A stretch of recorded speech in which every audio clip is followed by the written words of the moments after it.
En esta radioemisora presentamos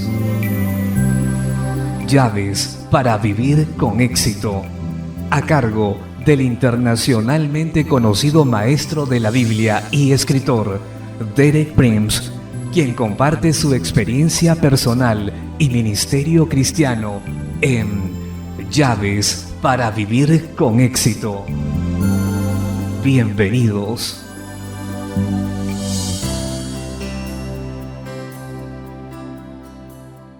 Llaves para vivir con éxito presenta La Gracia, capítulo 3, cuarta parte. Me alegro de estar nuevamente con usted para continuar explorando las riquezas de nuestro tema, la gracia. En mis charlas anteriores de esta semana he estado hablando de cómo opera la gracia en nuestras vidas. Dije primeramente que la gracia es una presencia, algo que está con nosotros. No es solamente un concepto teológico o una transacción legal que toma lugar en alguna parte de los cortes del cielo. Es algo que se proyecta desde Dios hacia nuestras vidas. La gracia de Dios está con nosotros. Pablo dice que trabajó muy efectivamente para el Señor. Luego se corrigió y dijo: en realidad no fui yo quien trabajó, sino la gracia de Dios conmigo. Así que debemos pensar en la gracia como algo invisible e intangible que está con nosotros. La gracia cambia la atmósfera que nos rodea. Es como un escudo invisible que nos protege, es también como una nube de bendición que nos cubre. También dije que la gracia nos enseña. Eso es algo que muchos cristianos en realidad no comprenden. La gracia nos enseña, pero no como la ley. La ley nos enseña desde afuera con los mandamientos que no somos capaces de obedecer, pero la gracia opera desde adentro y comienza a cambiarnos. Y mientras cambiamos y respondemos a la gracia, entonces nos enseña a vivir como verdaderos creyentes. Ayer dije que la gracia produce gratitud. En el lenguaje original en realidad son básicamente las mismas palabras. Una persona que está en la gracia de Dios será siempre una persona agradecida, y una persona malagradecida está, por lo menos en ese momento, fuera de la gracia de Dios. Terminé diciendo que la gracia es a nuestra palabra como la sal a nuestra comida. Le ponemos gracia a nuestros labios y nos hace agradables y atractivos. Las otras personas desean lo que estamos hablando. Hoy voy a compartir con usted otra hermosa manifestación de la gracia de Dios, la generosidad. Nuevamente vamos a tomar a Jesús como nuestro patrón o modelo, porque recordará que cuando Jesús entra a nuestras vidas, la gracia de Dios entra con Él, y es gracia por gracia. Por cada gracia en Jesús hay una gracia correspondiente que se manifiesta a través de Él en nosotros. Y esta gracia de generosidad encuentra su expresión perfecta en Jesús. Voy a dar algunos ejemplos en 2 Corintios capítulo 8. Este capítulo trata de una ofrenda para los creyentes pobres en Jerusalén y en Israel, la cual estaba siendo recogida en el mundo gentil a través del ministerio de Pablo. Y Pablo está escribiendo a los creyentes en Corinto y les habla del principio de la ofrenda y algunos principios más generales del dar para Dios. Pablo enfoca la naturaleza y la gracia de Jesús. Dice en 2 Corintios 8:9, porque ya conocéis la gracia de nuestro Señor Jesucristo, que por amor a vosotros se hizo pobre siendo rico, para que vosotros con su pobreza fueseis enriquecidos. Eso no es gracia. ¿Qué fue lo que hizo Jesús por gracia? Hizo a un lado su riqueza infinita para hacerse pobre por nosotros. Pero el motivo era para que a través de su pobreza nosotros fuéramos hechos ricos. Así que la gracia lo hace un dador. Una persona que no disfruta en dar, no tiene mucho de la gracia de Dios. Pablo dice que esa actitud de dar con gozo será producida por la gracia de Dios en nosotros. Él dice lo siguiente en el mismo capítulo 8, versículos del 1 al 3. Asimismo, hermanos, os hacemos saber la gracia de Dios que se ha dado a las iglesias de Macedonia, que en grande prueba de tribulación, la abundancia de su gozo y su profunda pobreza, abundaron en riquezas de su generosidad, pues doy testimonio de que con agrado han dado conforme a sus fuerzas y aún más allá de sus fuerzas. Revisemos esas palabras. La primera cosa que debemos ver es que la generosidad de los creyentes de Macedonia era una expresión de gracia. Pablo habla de la gracia de Dios que se ha dado en esas iglesias, la cual era expresada en la forma en que dieron, y necesitamos ver que no ofrendaron porque tuvieran abundancia. Dice que ellos mismos estaban bajo una gran prueba de tribulación y su condición era de extrema pobreza. Pero a pesar de todo, la gracia de Dios se manifestó a través de ellos en su generosidad. La gracia no está limitada por lo que nosotros pensamos que podemos hacer.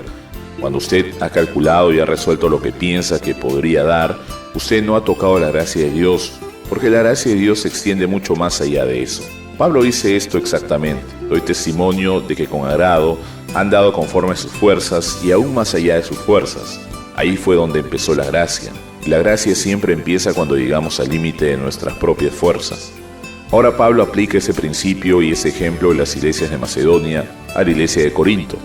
Él dice lo siguiente en el mismo capítulo 8, versículos 6 y 7, de manera que exhortamos a Tito para que tal como comenzó antes, asimismo acabe también entre vosotros esta obra de gracia. ¿Cuál era la obra de gracia?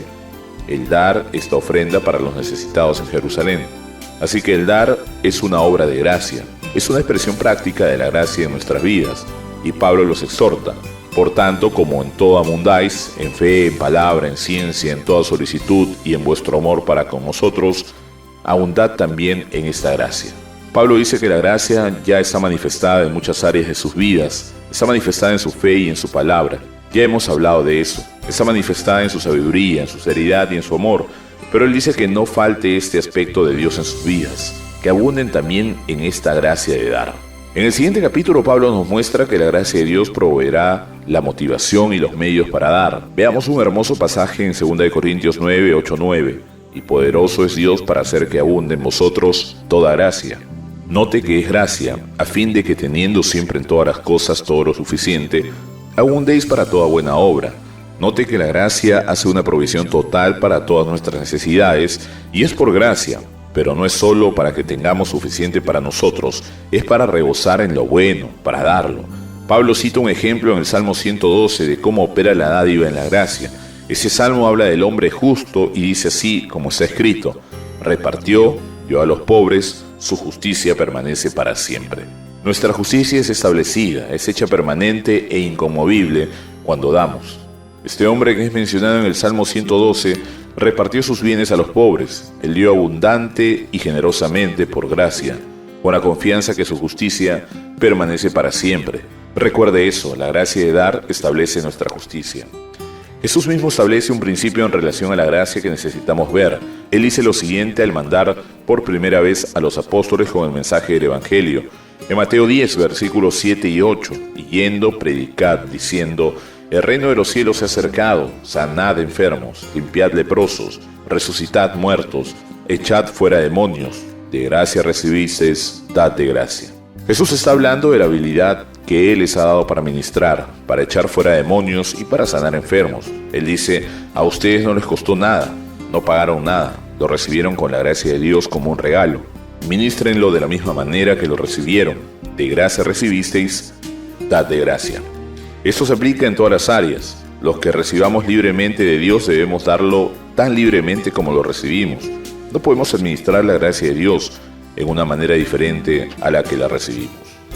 Jesús dice nuevamente en Lucas 6:38: dad y se os dará, medida buena, apretada, remecida y rebosando darán en vuestro regazo, porque con la misma medida con que medís, os volverán a medir. Nuevamente, dar es la clave para recibir. En la medida en que damos, así nos será medido en retorno y recibiremos más de lo que dimos, pero será en proporción a la manera en que dimos. Hay dos mares en la Tierra Santa, el mar de Galilea y el mar Muerto. Los dos son aproximadamente del mismo tamaño, los dos son alimentados por el mismo río, pero hay una gran diferencia. El mar de Galilea es fresco, hermoso y está lleno de vida. El mar Muerto es justamente como su nombre lo indica, está totalmente muerto. ¿Cuál es la diferencia? Ambos reciben las aguas del mismo río, pero el mar de Galilea tiene desagüe, da de sí. El mar Muerto no da nada, recibe pero no da.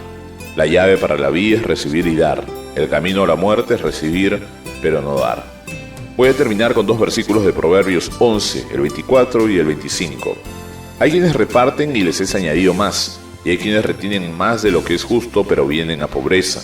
El alma generosa será prosperada, y el que saciare, él también será saciado. Voy a darle un consejo al empezar este año. Practique el dar. Haga la decisión de ser generoso. No sea tacaño, no sea mezquino. No piense, tal vez no recibiré más. Con la medida en que usted dé, así recibirá. Así que determine en su vida este año nuevo que la gracia de dar operará en su vida. Nuestro tiempo por hoy ha terminado. Estaré nuevamente con usted mañana a la misma hora para compartir otro aspecto de la asombrosa gracia de Dios.